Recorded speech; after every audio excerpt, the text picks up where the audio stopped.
Bonjour à tous et bienvenue dans cet atelier. Je vois que je suis un peu grillé, la lampe elle est super forte. Voilà. Ce que on va faire aujourd'hui, c'est la partie Texture Paint de notre petit Skeletor qu'on avait fait dans l'atelier précédent. Voilà, on aura à peu près pour 10 minutes, je vais vous montrer les techniques, les outils. On va faire une partie de la peinture jusqu'au bassin et les jambes, vous allez les faire de votre côté tout seul. Voilà, comme ça on va pas dépasser les 10 minutes. Donc c'est parti avec le tuto précédent donc. Et donc on va commencer tout de suite par ajouter on va faire du texture paint. Si vous n'êtes pas abonné, eh bien allez-y, abonnez-vous, c'est le moment.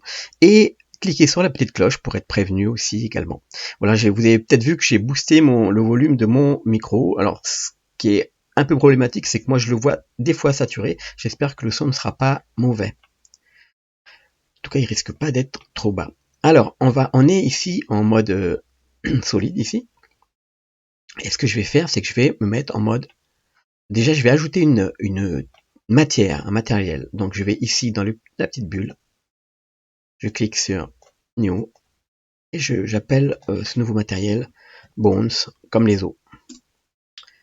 Ok. Donc là, on a attribué un matériel ici à l'ensemble du mesh.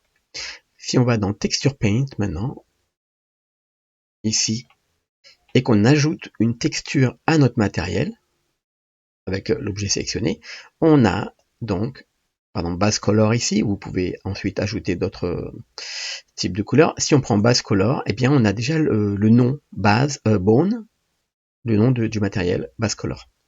Donc là, j'enlève alpha,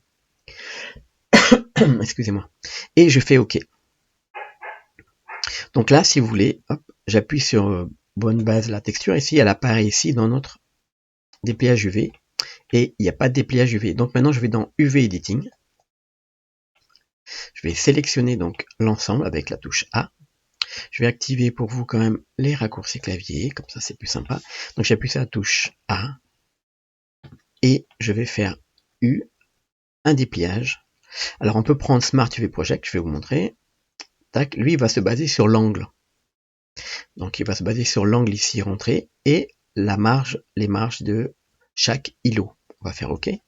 Donc il me fait ici, vous voyez, en fonction de l'angle de notre objet, c'est très pratique. Et par contre, il va pas tenir compte des marges d'îlot, donc ce qui fait qu'il y a certaines parties qui sont très proches comme ça. Et lorsqu'on va peindre parfois, ça fait des taches qui vont passer d'un côté à l'autre. Alors soit on laisse ça, soit on passe en light map pack. Je vais prendre celui-là et on va faire donc l'image qu'on va utiliser, elle fait 1024. On l'avait vu quand on a fait texture paint et on va augmenter la marge ici. Si je fais marge à 0,10, vous allez voir, c'est par rapport à la taille de notre texture. Vous voyez que les marges sont très très petites par rapport à chaque face. Ça risque de déborder sur l'autre. Donc là, je vais augmenter un petit peu la marge, par exemple à 0,4. Voilà. Bon, là, c'est beaucoup mieux. On n'aura pas de morceaux qui vont déborder. Vous voyez que Light Map Pack, en fait, il va prendre chaque face et va les poser vraiment avec leurs proportions. Il va les poser sur la feuille qu'on a créée précédemment. Donc ça, c'est pas mal. Et on va garder donc ce type de dépliage. Là, on va faire Texture Paint. Et on va créer. Alors là, j'avais déjà créé des brosses. Bon, là, on va faire comme s'il n'y a pas de brosses créées. Là, je vais les enlever. Voilà. Clone de texture draw. Voilà, on va faire comme si on n'avait pas d'autres brosses de texture ici. Ce que je vais faire, c'est que je vais appuyer sur le 2 ici pour créer un double de cette brosse. Tac. Et là, maintenant, vous voyez, j'ai une autre brosse. Voilà, donc on va prendre la brosse qu'on vient de créer. Et vous voyez qu'elle n'a pas de texture. Alors ça, on va y ajouter, nous, une texture. En gros, une forme de pinceau. Donc on clique ici, tac, sur la texture. Et on va faire New. Et on va prendre Musgrave. Et on va prendre ici, il y a différentes textures, vous pouvez les tester. Eh bien, je vais prendre celle-là, qui est assez contrastée, et qui va me permettre de faire des des petites taches après sur les os. Ok, donc on a, j'avais déjà fait plusieurs fois la manip, on a des textures ici, donc par exemple des brosses pardon, sans texture, qui vont peindre comme ça, et on a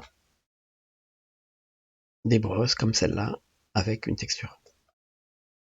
Ok, donc ce que je vais faire, c'est que je vais prendre d'abord la brosse sans texture, donc je vais prendre celle-là, la brosse par défaut, hein, et on va peindre avec l'option ici, Occlude et Backface Culling désactivée, ce qui va faire que lorsqu'on va tourner notre pièce, eh bien elle est peinte de la même manière derrière. Donc ça, vous mettez bien sur le côté comme ça, et on va peindre comme ça. On va faire l'autre côtelette ici, par exemple. Vue de face, ça fait ça. C'est pas mal. Et on va peindre la dernière côtelette ici, mais par contre, je veux pas que ça passe derrière pour celle-là. Donc je vais réactiver Occlude et Backface Culling pour celle-là. Je me mets dans la vue de dessus. On fait ça pour les bras, les mains, et vous faites ça aussi pour les pieds, que je vais pas faire moi de mon côté. Hein.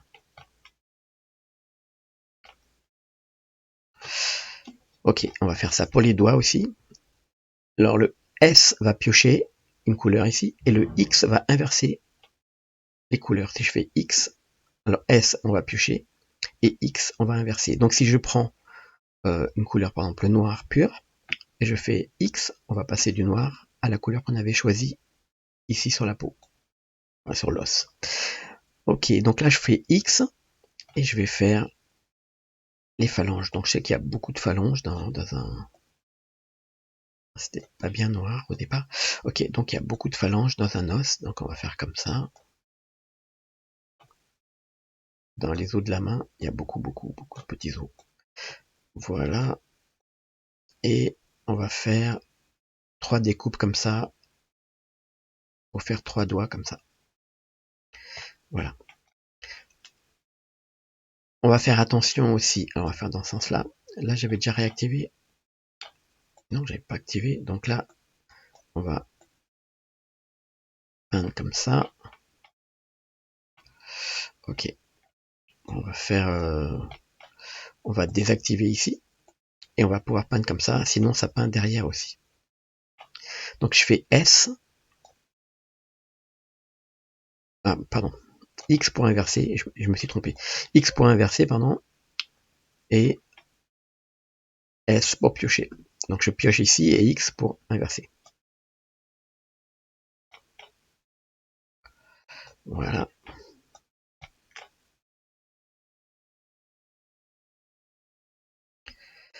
Ok, donc là, comme je vous ai dit, je ne vais pas tout peindre, parce que ça va faire beaucoup.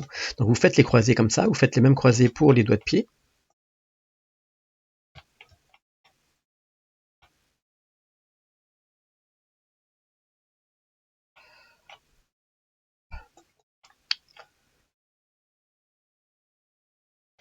Ok, bon là c'est un petit peu de travers.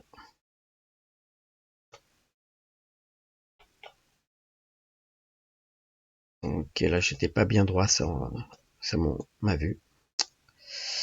Ok. Ok, une fois que vous avez fait vos croisés comme ça, on va passer. Alors je reprends les options, je les enlève de nouveau. On va faire ça là, on va faire ça là, on va faire ça ici. Je fais encore ça ici. On va faire ça pour les pieds comme ça, vite fait. Je ferai pas les détails par contre. Et on va faire... Maintenant on va réactiver ça pour peindre les détails. Donc les détails c'est, eh bien, la partie des os ici qui va faire la clavicule. C'est les vertèbres qui sont ici. Et c'est les parties ici. Les trous. Bien sûr, c'est également... Alors F pour la taille de la brosse. Donc c'est également les os ici.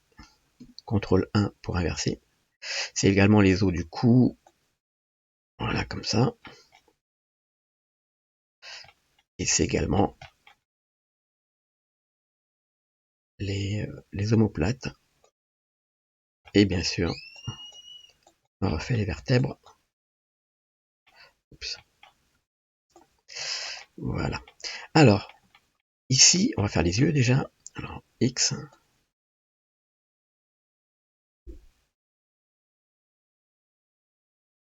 On essaie de pas trop dépasser dans les faces. Sinon, il faudra se mettre un peu comme ça pour peindre. Je suis sur le côté. Hein. Sinon, ça risque de glisser un peu plus loin. Alors là, on va faire la bouche. Le petit nez comme ça. Et on va faire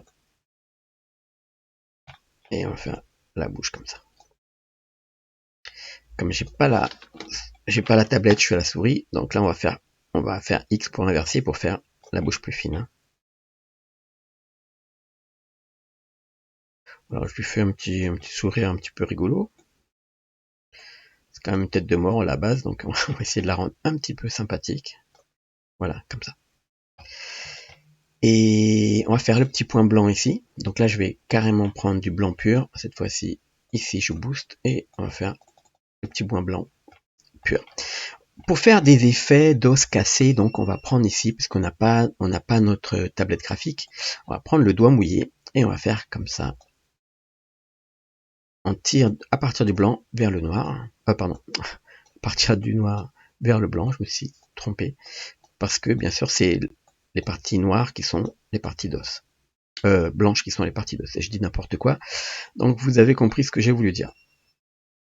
Voilà. Donc c'est dans ce sens-là.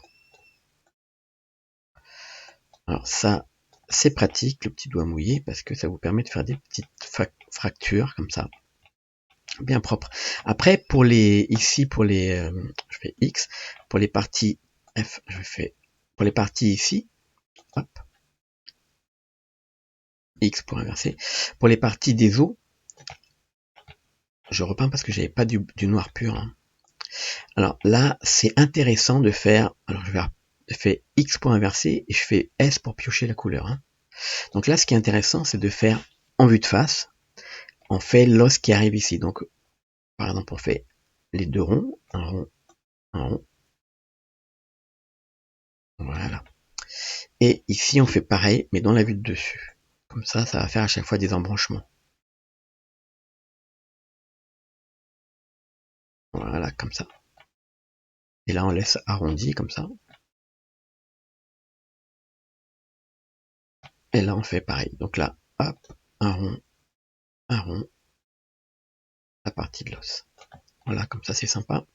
Là, on fait la partie arrondie. Et on continue ici avec la partie de l'os. Et voilà. Donc là, je vais pas faire les pieds, mais vous faites pareil pour les pieds.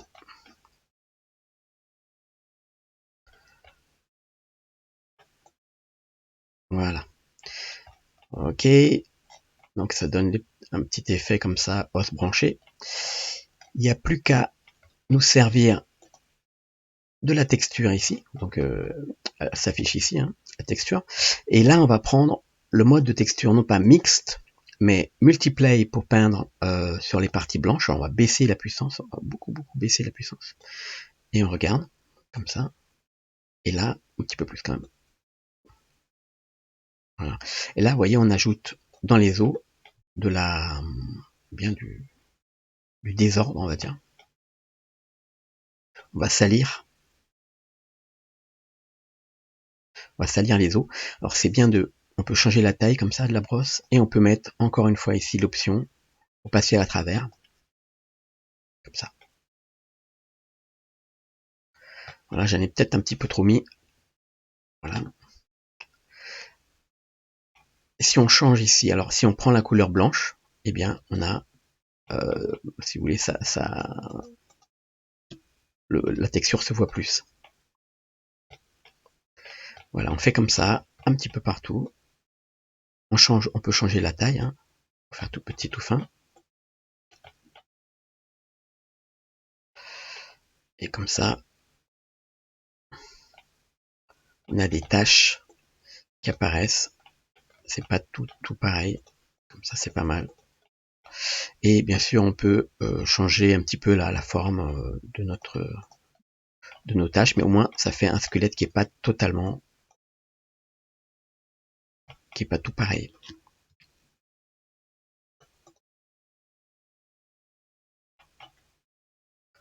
On change la taille de la brosse ou on s'approche, c'est la même chose. Sinon, vous faites F et vous changez la taille de la brosse comme ça. Voilà. Et on fait la même chose avec Add, et pareil, on met très peu de puissance. Pour revenir dessus comme ça, pour ajouter quelques tâches.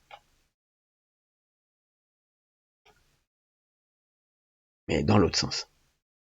Ça peut être pour éclaircir les parties où, pardon, vous dites par là, c'est un peu plus clair. Voilà. Alors là, du coup, j'ai perdu. Alors, je reprends ma brosse, ma brosse ici, normale. Et ici, on est bien en mix. Et bien, on peut mettre du blanc pur. Pour remettre du blanc pur ici au niveau des yeux. Voilà. Oui. N'oubliez pas que vous aviez l'option ici. Donc, on va la décocher. Hein. Hop, on va la recocher, pardon. Et on va repeindre ici. Alors, je vais prendre un petit coup de ce pinceau-là. Donc, ici, c'est le clone. Donc, j'appuie sur CTRL ici et je vais, voilà, juste pour cacher. Voilà. Et voilà. Alors maintenant, il faut sauvegarder cette map. Donc, vous allez dans Images et vous faites Save As et vous sauvegardez votre map avec un autre nom, bien sûr. Et voilà. Si vous voulez que les yeux brillent, eh bien, on va aller dans Shading. On va reprendre. Vous voyez, ce qui est intéressant, c'est que quand on passe comme ça, eh bien, tout est déjà branché, enfin tout. Là, on n'a que la couleur, mais elle est déjà branchée. Ici, on va y ajouter un vecteur bump de la hauteur vers le normal vers l'extérieur. On va baisser, vous allez voir, sinon c'est trop puissant. On peut regarder. Vous voyez, c'est trop fort. Donc, on va baisser ici et la distance. Alors, j'appuie sur Shift, je vais tout doucement vers la droite, comme ça, on a un tout petit peu. Voilà, ça donne des effets, mais un peu moins de puissance. Et là, on va mettre quelque chose de moins brillant, donc le roughness, je le monte un peu comme ça. Voilà, plus doux. On va faire un clic droit, Shade Smooth aussi, pour le lisser, et comme ça, on a quelque chose de sympa. Il n'y a plus qu'à brancher pour que les yeux brillent. Alors, pour que les yeux brillent, eh bien, on va prendre ici, au niveau du rendu, l'appareil photo, on clique sur Bloom, le Bloom, et on va brancher ici un converteur color ramp pour contraster l'image qu'on a et la brancher sur l'émission ici. Tac. Donc émission, eh bien on va le contraster sur le blanc le plus pur, eh bien c'est les yeux. Donc maintenant si on veut que ça brille, eh bien on va augmenter dans émission string, par exemple on met par exemple 10. Tiens, bon, on va monter comme ça. Le numéro ils veulent pas marcher. Voilà. Donc quand vous montez comme ça, vous avez les yeux qui brillent.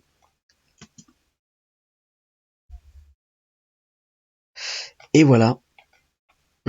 J'espère que cet atelier vous a plu. Alors c'est vrai qu'en mode rendu, là, ça fait un peu beaucoup. Vous pourrez baisser un peu encore le bump, hein, le string du bump. Voilà. Et c'est tout pour aujourd'hui. J'espère que cet atelier vous a plu. Il a un sourire un petit peu béat comme ça. Assez rigolo. Voilà, vous faites pareil pour les jambes. Et puis on se retrouve dans le prochain atelier. Je vous dis au revoir. Ciao tout le monde.